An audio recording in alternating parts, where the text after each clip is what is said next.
There's nothing like an eye-catching commercial sign to attract customers. Many signs have three-dimensional lettering or decoration. Whether you hang a small plaque, an old-fashioned shingle, or a huge overhead sign, a business name in 3D really stands out.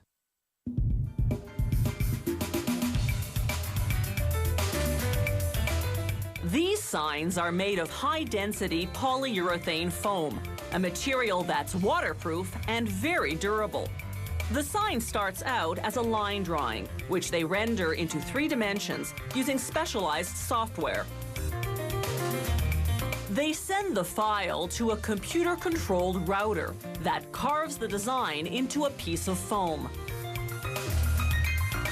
The router can be outfitted with various blades to get different effects, such as rounded edges, or this faceted effect known as prismatic lettering.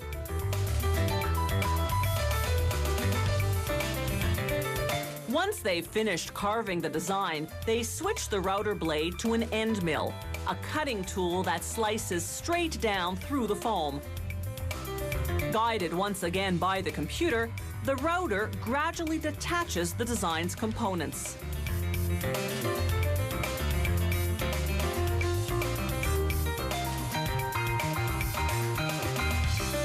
After coating the pieces with primer, they spray them with 2 to 3 coats of polyurethane paint.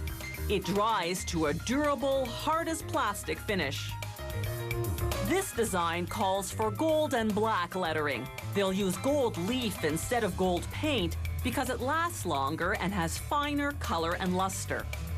First, they brush on special glue for gold leaf called size.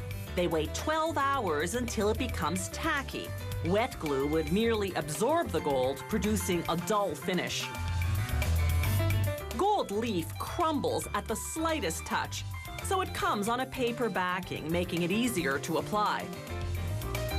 Gold leaf is available in different qualities. The lower the carat level, the more alloys it contains. This is 23 carat leaf, the closest you can get to pure gold. Because it contains no other metals, it won't oxidize, tarnish, or dull, despite acid rain, road salt, or other harsh elements. Using silicone and screws, they mount the lettering onto a painted aluminum frame. Another option would be to mount them on a painted background plaque made of the same foam as the letters. Designs can also be engraved directly into a plaque, then highlighted using either paint or gold leaf. They use vinyl film to mask the parts that won't be decorated. This time, they apply loose gold leaf rather than the kind that comes on a paper backing, because it's easier to brush into small areas.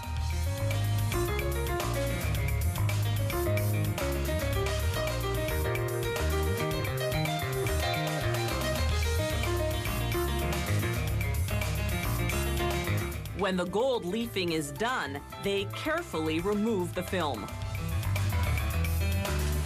This factory makes signs in a variety of materials, everything from wood to stainless steel to plexiglass. The choice is determined primarily by whether the sign will hang indoors or out.